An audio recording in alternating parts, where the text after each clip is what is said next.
first thing, and it's always the first thing, is self-care, self-love. Yep. And we don't need to go deep on that one because we've done it tons of times in multiple different podcasts. But if you're new, what does self-love entail, honey? It entails loving yourself. Yeah, how you do that? Oh, there's so many ways, but The one, masturbation one? yeah, Really? for Oh, sure. okay. I mean, it's one, but it's not the one that we're talking about right now. That's not really a self-care item. Well, it depends. I I guess it don't know depends. if I agree with that. I actually think self-pleasuring is really healthy, and it can teach you a lot about what you like and don't like about sex. We're sort of getting off topic, but I absolutely think that self-pleasuring is self-love. Okay. Well, what are It's some just other not the kinds of only kind. self-love that are the kind we usually talk about? Okay, so there's the kind where you're taking care of yourself, Mm-hmm. meaning you're treating your body and your mind and your spirit well, like you're exercising and eating well. That's a lot of good self-care. You're sleeping, also good self-care. You're doing whatever spiritual practices make you feel connected Take some time out to for yourself whatever. and do something that lights you up. And if that is not possible right now, let's say you're a go to the gym guy or a girl, um, we got to get creative. Do it. I do a workout in a tiny little space every day. Yeah. So here's the thing. It Push-ups is and burpees and super, whatever. super, super easy to get drugged down by all of the negativity and the doomsdaying that's going on right now. And self-care is usually one of the first things. It's like, fuck it. I'm just going to eat this whole bag of Cheetos. Yeah, or And 3 donuts. I can't go to the gym, so I'm just not going to work out. I'll go on a diet when the stock market goes back up. Um, Yep, I've heard that. I've heard that too. so uh, the self-care thing is it's more about kind of keeping your all of these things are actually about keeping yourself grounded and giving you some tools to just kind of push through that weight, that kind of heaviness. Well, I think the other thing that's happening right now is with everybody in quarantine and people are home with their kids. They're also trying to do work from home. They're trying to do, school at home. This even though everybody's squished at home, there's still a lot of stuff going on. And also self-care goes by the wayside when you get too busy. Yeah. And I think what we're trying to say is you need to make time for that so that you can bring your best self to all those busy things that you have to do and all the rest of the things that we're about to talk about. And if you're one of those people that has done what I just said, because I know, because I've been I've gone in little mini waves of that. I think a lot of people are probably very close to that, in that, probably not going to extremes, but definitely understand and can relate from a mini wave standpoint. And what pulled me out of it was the introspection. I started thinking, man, I just feel like I'm really edgy. I feel like I have a little bit of a chip on my shoulder. I feel like something's just off. And I'm like, so I did a little introspection, and I thought, and this happens to be number 2 also. Introspection. I said introspection. I know, I was just highlighting it. Oh, Keep good going. highlight, baby. Keep Nice going, job. baby. Was that a yellow highlighter or a pink one? I think it was pink. Okay.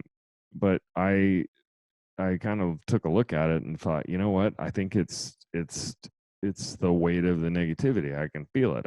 I mean, I wasn't really being negative or anything. I just felt like I was a little bit more defensive than normal, and like I had a little chip on my shoulder, and that some of the stories I was telling myself about circumstances around me were really heavy. Like, whoa, take a look at that. Take a look at that story for a second, and let's really think about if that was done maliciously, or could it just simply been an accident. Can you And then I would reread that email, or I would reread that quote, or that I was going to that say, can you be specific? messenger message. Yeah, can you be specific? I mean, you don't have to say names, but can you be more specific about what stories you were telling yourself or what things? They were mostly related to other people and communications that I'd had with them, and In like me email. feeling like I was either being singled out, attacked, um or just being somebody was just being rude to me. And so then when I went back through and read them with a different, I mean, it was all a story I just told myself. I'm like,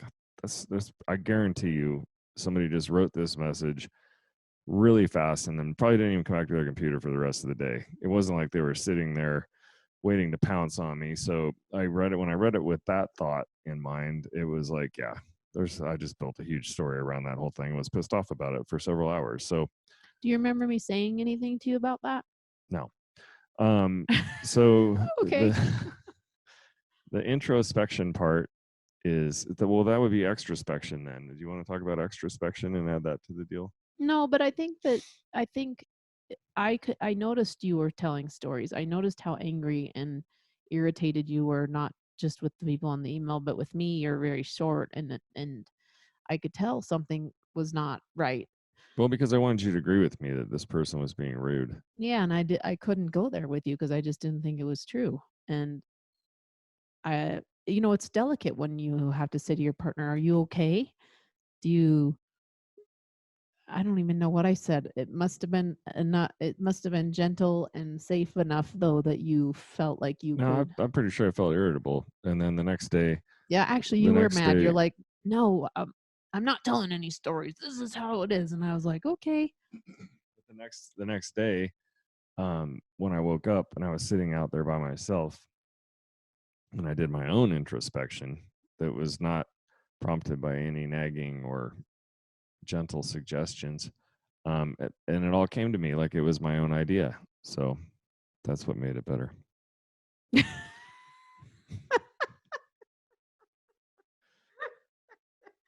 Great. Well, whatever works. Anyway, the third thing Is that is, all you wanna say about introspection? yeah, people get it. We got a smart audience. I know it. Well, I think for me anyway, I've noticed also this it's just sort of like sort of what you talked about, an apathy, like, "Oh, fuck it. I don't care if I get this done or do that or don't do that." So I have a little bit of that, and then I also just feel this heaviness, even though I don't look at the stats, I don't watch the news. I do get on Facebook occasionally, and I'm having random conversations with friends and things. The or when we leave the house, to go to the grocery store or whatever, it's a weird time, and I can just feel the weight of it, the anxiety and the fear of just of the whole of everyone. And even if I'm not interacting with it directly, I think it's still weighing on all of us. Even and so to be able to acknowledge that there's this huge stress that's kind of clamping down on everybody, even though you may not acknowledge it directly that it's affecting you, I do think it's important to know that that might be affecting you.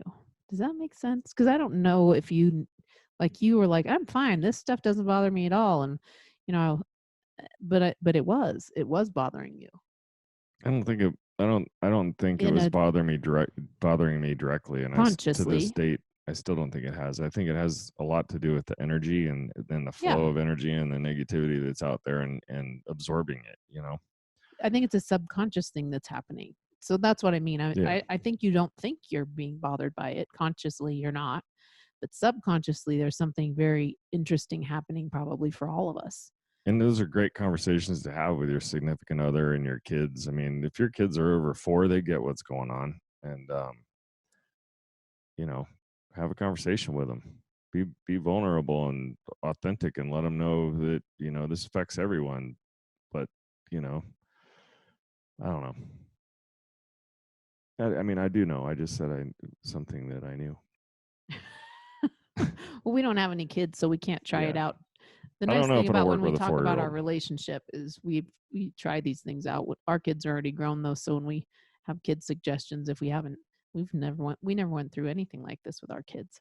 No, but I would, if I did have my kids here and they were young, I would try really hard to communicate, be open with them, and have them help us be part of the solution.